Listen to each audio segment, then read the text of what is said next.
Today we are going through and talking about the top 50 wide receivers in fantasy football. Let's get into it. What is up, everybody? Roman here. Today we are continuing our series on the channel where we are going through each position in fantasy football and ranking all the players. So I'm currently doing the wide receivers. Last video I did the running backs. I'm only doing 50 players for each position because if I was to actually rank all the wide receivers that could be relevant and stuff like that, it's like 70 plus players. It's just a little bit too much. So I'm doing the top 50. So if you don't see a player here or something like that, they could be on the list eventually. My plan is weekly to update these rankings and stuff like that and make a video weekly when the season actually starts. So say a rookie does super well and he excels, maybe he'll hop into the list and somebody gets booted out, stuff like that. So I hope you guys enjoyed this video. Let's get into it. Start off with the elite tier. There's going to be 4 wide receivers in this tier, and that is going to be Jamar Chase, Puka Nacua, Amon-Ra St. Brown, and JSN. For me personally, out of everybody here, value-wise, I like Amon-Ra St. Brown. I think the 7th pick, the 107, is a really good place to take him. He averaged 19.06 points last year. Since his rookie year, he's been super productive and super consistent, and I expect the same thing to kind of continue into this year. Puka and Jamar Chase are pretty self-explanatory. These are the top 2 guys in fantasy football. They average the most. They have the highest ceiling. They're elite. They're great. Nothing really to explain there. The only one I am a little bit hesitant on this year is JSN. For me personally, I don't think that 1 year of really good play is enough to justify him being the 4.8 pick, which is currently his ADP. So he's going from the 4th to like the 5th pick overall in fantasy. And yes, it was a really good year. He averaged 21.17 points. It was super productive. The Seahawks go on to win the Super Bowl. But the 2 years before that, JSN was, lackluster, not the best. His quarterback situation has improved, but the schedule is now going to be more difficult. They're going to be playing harder teams. So I expect a bit of regression from JSN. Kind of similar production to Amon-Ra, most likely, around the 18 to 19 points per game. But I prefer Amon-Ra because he has been consistent throughout his entire career. JSN only just blew up and came onto the scene. And again, this is more of, he is still going to be productive, but I'd rather see him play this year than kind of draft him, unless you get him at a really good price. If you get him a bit later on in the draft, I think he's a great take, but I prefer the other guys that are coming off the board than JSN. Hopping into the next tier is going to be the wide receiver ones. These are guys that you can have as your wide receiver 1, not be worried about it because you know that they will be productive. That is going to be Drake London, CeeDee Lamb, Justin Jefferson, Nico Collins, AJ Brown, and George Pickens. So Drake London, 16.82 points last year, currently going typically like towards the middle of the 2nd round. Sometimes he goes a little bit later. He just got an extension with the Falcons. The only thing that really holds me back from Drake London is possibly his injury, but overall, he's a super talented player. He has the height, he has the catches, he has everything. Not really anybody there to compete with in terms of targets except for maybe Kyle Pitts. Kyle Pitts excels when Drake London is out. As long as he stays healthy, he's going to be a really good producer, and I really like him this year. CeeDee Lamb, 14.35 points last year. He's currently going as the 9.8, so around the 9th overall to the 10th overall type of pick, and I'm not a big fan of this price. I think CeeDee Lamb is going to be productive. I think he's going to be around the 16 to 17 points per game range this year. My issue is that his teammate George Pickens, who is going at the end of the 2nd round, sometimes in the middle, sometimes he falls into the 3rd round. I would much rather have George Pickens at that ADP than CeeDee Lamb going in the 1st round. Like, if you look at the stats for George Pickens, there was 3 weeks last year with CeeDee Lamb being back and healthy from injury where he put up almost 30 points, outproducing CeeDee Lamb. When CeeDee Lamb was injured, George Pickens was the wide receiver 1 in all of fantasy football. Like, George Pickens is super talented. He's a super great receiver. And don't expect, just because CeeDee Lamb has been the guy there for a while, that George Pickens is just going to sit back and not like get any targets or anything like that. First of all, that's not his character. If you ever seen him play and how he is, he demands the ball. He wants the ball. And I'm expecting this year for them to be pretty split in terms of production. There's going to be weeks where CeeDee Lamb outproduces. There's going to be weeks where George Pickens outproduces. And in my opinion, I'd rather get the guy that's going in the end of the 2nd or the 3rd round over the guy that's going in the 1st round. Justin Jefferson, 11.85 points last year, currently going with the 11th, 12th pick in the drafts. And if I'm being honest, I don't think Justin Jefferson is going to be an elite producer this year. I think he will improve. If he doesn't improve from 11.85, that's going to be pretty tragic. But I think he will be around that 15, 16 points per game range. And then, of course, he's going to have a week or two where he doesn't puts up 25 plus or something like that. But I don't really trust Kyler Murray that much to produce an elite wide receiver. He didn't really have an elite wide receiver when he was in the Cardinals. He's more of a run first type of quarterback than he is a thrower. I don't know how much more he's going to excel Justin Jefferson, if I'm being honest. I don't think it's going to be as much as people admit. But again, also with the addition of Juan Jennings, Jordan Addison is there. Juan Jennings is a super talented wide receiver. I think Justin Jefferson's going to be a little bit limited this year. If he had a quarterback like a Dak, a Sam Darnold, something like that, he'd be a lot more productive. But because it's Kyler Murray, he will improve, but I don't think it's going to be a crazy amount. So I don't really like his first round pick either, kind of similar to CeeDee Lamb. I'd rather have the running backs that are going there. Nico Collins, 15.08 points last year. Solid producer. I think Nico's going to be decent on the Texans. I'm not worried about Tank Dell coming back. I think that Nico's still going to be the number one option there. It's going to just depend on CJ Stroud, but Nico's going to be good this year. AJ Brown, 14.09 points. Going to be the wide receiver one on the Patriots this year. Drake May, I think is going to be targeting him a lot. He should be solid again. I think his price is pretty fair. I'd rather take George Pickens. If you like AJ Brown because he's going to be the wide receiver one, I think it's a good situation for him. I think he's going to be fine this year. Hopping into the next category, this is going to be, you can have them as wide receiver ones, but preferably as my wide receiver two. It's going to be Chris Olave, Garrett Wilson, Devontae Smith, Zay Flowers, Ladd McConkey, T. Higgins, Tedero McMillan, and Rashee Rice. Chris Olave, 16.75 points last year. I think he's going to be great. I think Tyler Shuck really excels him, and he's going to be a really good producer this year. The only thing to look for is the injuries. He does suffer with concussions, and if he gets one, he could be out for a pretty long time. So hopefully he doesn't get that. But if he doesn't, he's going to be a really good option. I really like Chris Olave this year. Garrett Wilson, 14.21 points last year. Got injured, and then they didn't really want to bring him back because, they weren't competing anyway. They get Geno Smith this year, and I think Geno Smith is going to be a bit of an improvement over Justin Fields. I expect Garrett Wilson to get targeted a pretty good amount. I think he's going to be solid this year. He's really talented. He's a great option as well. Devontae Smith now has the opportunity to be the wide receiver one on the Eagles, and I think he's really going to take advantage of this and become a super, super good producer. I expect him to be around the 16 to 17 points per game range this year as well. Currently going as the 31st pick in drafts. So towards the end of the third round, beginning of the fourth. Sometimes he goes earlier, but again, I think people are super excited about him being the wide receiver one. It's really going to come down to Jalen Hurts. Will he actually help him produce? I think he's going to be really good this year. I like Devontae Smith. Zay Flowers, super consistent. I think for a wide receiver two, he's probably the most consistent wide receiver two there is. He has a super safe floor around that 12 to 13 points per game range. And then he has a really good ceiling. We saw that in week one and then towards the end of fantasy when he was putting up 20 plus points per game. He's a really good option. Lamar's going to be healthy. I like Zay. I think he's going to be a really good producer. Preferably as my wide receiver two. I wouldn't want him as my wide receiver one just because he is going to be around that 14 to 15 points per game range. Your wide receiver one should be somebody who's putting up 17 plus. So he's going to be a really good wide receiver two this year. Ladd McConkey.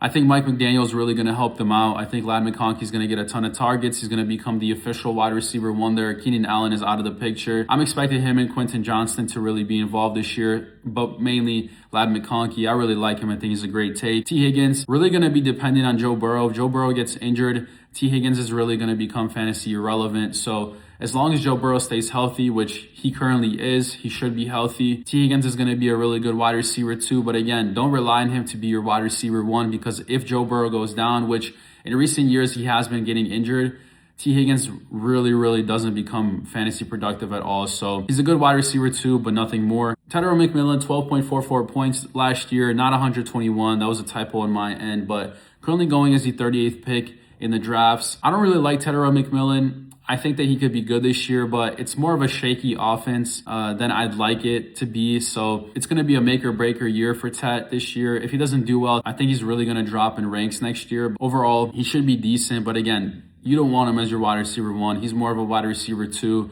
And even then, he might be a low-end wide receiver two this year. Rashee Rice, 18.76 points last year.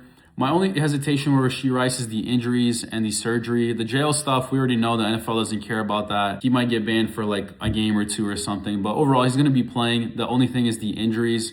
there's a chance that he does get re-injured again. He's been dealing with them for the last few years. So I think he's not a bad option, but again, more of a wide receiver 2, not really a wide receiver 1. Next category is going to be strictly wide receiver 2s. These are guys that I would preferably have as my wide receiver 2 and nothing more. That is going to be Emeka Egbuka, Jalen Waddle, Devontae Adams, Mike Evans, Malik Neighbors, and Terry McLaurin. Emeka Egbuka has the opportunity to be the wide receiver 1 this year. Even though I have him ranked really high up, I really think that this could be a bit of a mislead for a lot of people. I think that people are expecting Emeka to step up, but you can't forget that Chris Godwin is still on the team. Chris Godwin, before his injury, was doing really, really good. He gets injured. He misses a good amount of the season. He comes back, but he averages like 9 points. Didn't do too well.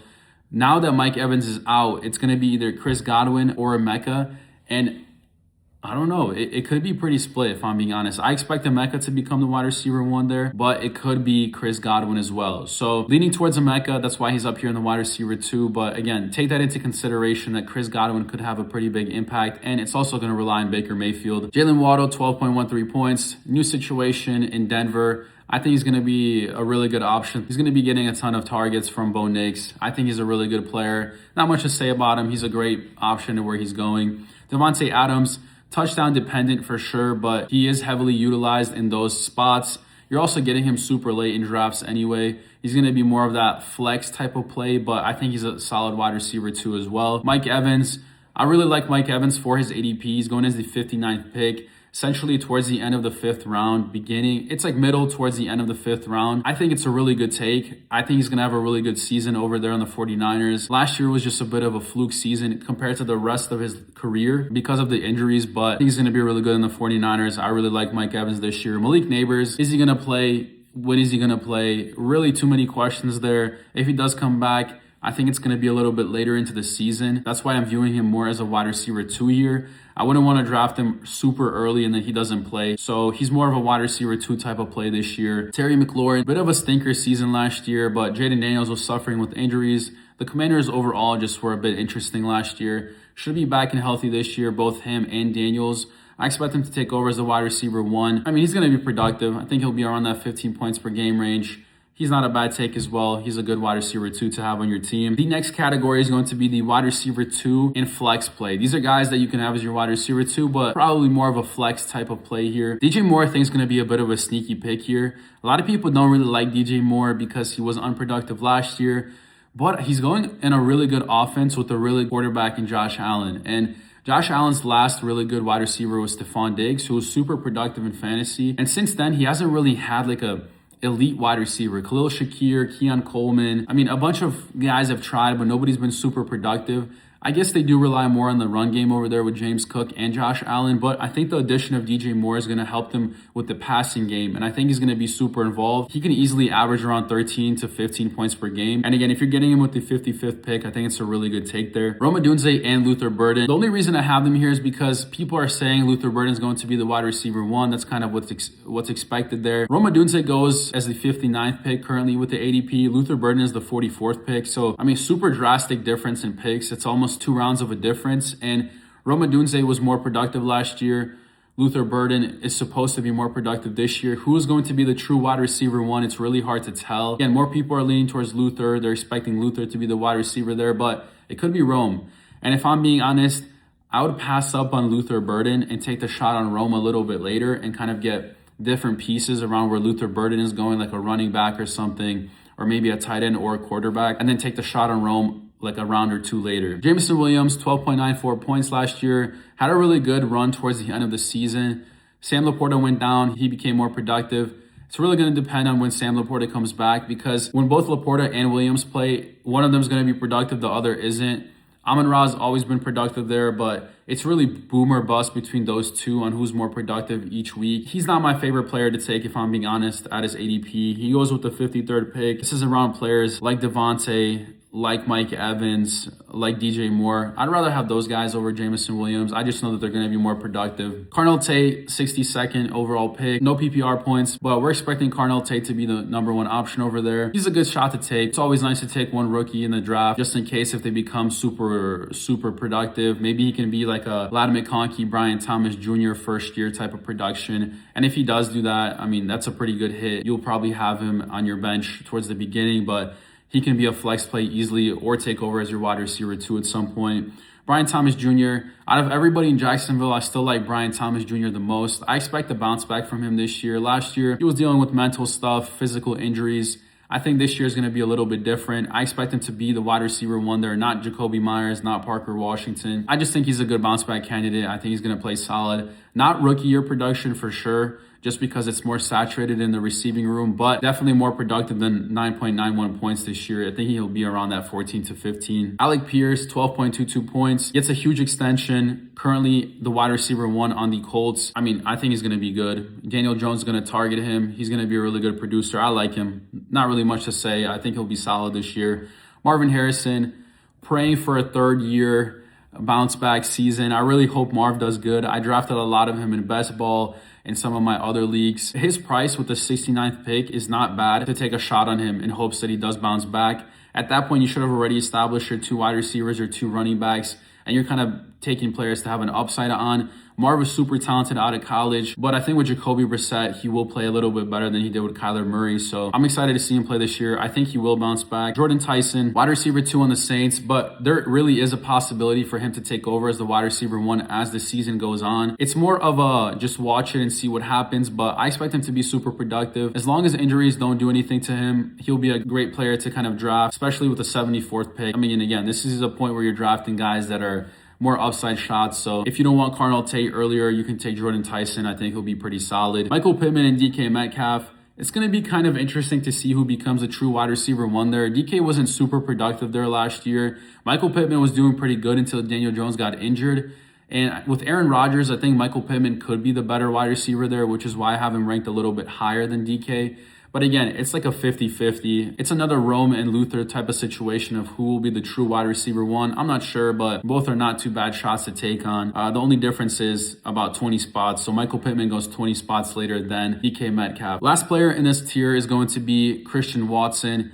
Gets a huge extension as well. They're paying these wide receivers big money, and they're not really even big names. But Christian Watson, 13.24 points last year, came back from injury. Currently going as the 62nd overall pick. I don't know if I like him in this spot, if I'm being honest. I think that it's a bit of an interesting area to draft him. I really believe that Jaden Reed or Matthew Golden could take over as the wide receiver 1. Christian Watson is more of a deep threat, and those are nice because it gets him super high explosive plays. He got paid. Everything makes sense for him to be the wide receiver 1.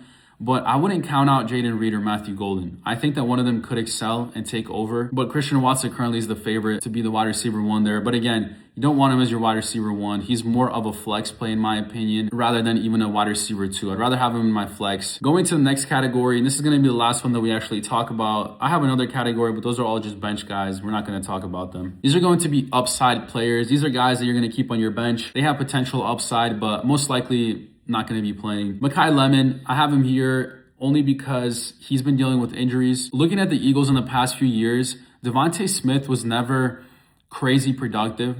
Like even last year, 11.87 points. I mean, you could say last year was a down year for the Eagles overall, but I expect Devontae Smith to kind of excel and take a huge role here. And with that happening, I think Mekhi Lemon is going to be around that 10 to 12 points per game range, which it's not terrible, but it's not really somebody you want to start. I don't think Mekhi Lemon's going to take over here unless Devontae Smith gets injured, which is why I have him as an upside. He can take over and become the wide receiver 1. Jacoby Myers, Parker Washington. Again, I think BTJ is going to be the wide receiver 1. You can choose between the two which one you want. I don't really prefer any of them. Josh Downs, I think, could be an interesting player this year. He could potentially take over Alec Pierce. I don't think it's going to happen, but he can be pretty productive as well with Daniel Jones throwing the ball. Quentin Johnson, 12.23 last year. Super productive. I think Quentin Johnson actually could be a pretty nice upside player. His ADP is also pretty good, 97. You're getting him pretty late. He played really good last season. Again, with Mike McDaniel, I think they're going to be running more 2 wide receiver plays. So it's going to be Ladd and him. And I think he's going to be a pretty good shot at an upside. Michael Wilson, I think Marv's still going to be the wide receiver 1 there. He had a good season last year, but I think they're going to rely more on Marv this year. So he's also just another upside shot. You're getting him pretty late. Jordan Addison, I don't think is going to be productive this year. Again, I just don't really trust Kyler Murray there, but if you want to take him, potentially if JJ or something gets injured, he becomes the wide receiver 1. Something could happen there. Romeo Doubs, again, another kind of like handicap play. If AJ Brown gets injured, Romeo Doubs is going to be the wide receiver 1 there. Jaden Reed could be the wide receiver 1 in Green Bay. We'll have to see, but I think he really has a chance to take over that spot. Again, more of an upside shot. Chris Godwin, also 50-50, him or Emeka. Most likely going to be Emeka, but Chris Godwin could be involved. Ricky Pearsall, same thing. Mike Evans gets injured. Ricky Pearsall steps in, but he's never really been super productive. I don't really like Ricky Pearsall. Courtland Sutton, if Waddle gets injured, pretty much you see, like, these guys are all technically like wide receiver 2s on their team. If somebody gets injured, one of the elite guys, they'll step up and they'll become upside shots. Wan'Dale Robinson, Xavier Worthy, Matthew Golden. The only guy here that I want to highlight that could be a really good player is Casey Concepcion. I think that he has a really good shot of becoming the wide receiver 1 in Cleveland pretty early on. It's kind of like a hit or miss with Cleveland. The quarterback situation is not the best. The team overall isn't the best. They're in a rebuild stage right now. But I think KC could be the wide receiver 1 there. I prefer him over Denzel Washington right now. He's going with the 125th pick, so it really could be anybody's guess. He's a pretty late take anyway. He's more of an upside shot. So that is going to be all the wide receivers that I cover in this video. Again, if I didn't mention any rookies or some guys that are like injured or super low on the list or anything like that, I'm just covering the top 50, the guys that I think are going to be kind of productive this year. Let me know what you guys think about this list. Let me know what you think about what I had to say. If you agree or disagree, leave a comment down below. Next video, we are going to be covering the quarterbacks, after that tight ends, and then we're going to finish off with kickers and defense. And I hope you guys are enjoying this series. I really appreciate y'all being here, and we'll see you guys in the next one.